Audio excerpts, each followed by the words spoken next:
If you delivered presentations and they've gone well, you know how you feel. You feel on top of the world. Great feedback from the audience, compliments from the organisers, and this feeling can last for hours, if not days. But if you're like me, you've probably also delivered a couple of presentations where it's really missed the mark. You feel disappointed, dejected, you're way down here.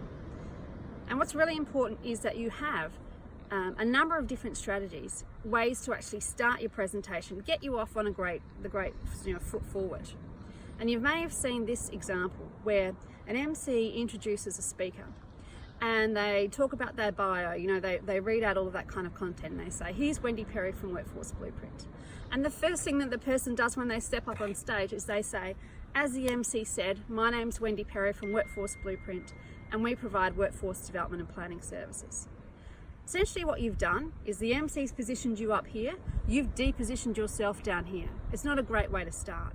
So you'll learn 3 different strategies, ways to start your presentation, so that depending upon what the speakers have done before, you can really stand out and be different. You have them ready to go. One of those ways is through storytelling.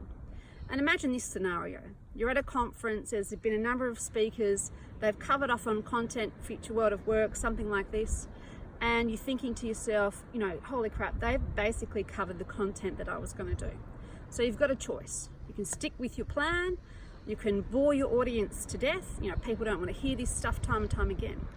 Or you can in fact become and position yourself as the expert, the person with the lived experience, and you can do that through storytelling. Another key area that we'll be covering off in the workshop is how you package up your content. In my business, I'm up against top 4 consulting firms, people tendering and going for stuff globally. But you may have sort of seen a bit of a progression if you've been following from practitioner to expert, and some would even say global leader. And a key reason for that is the way that information, content and experience has been able to be packaged up.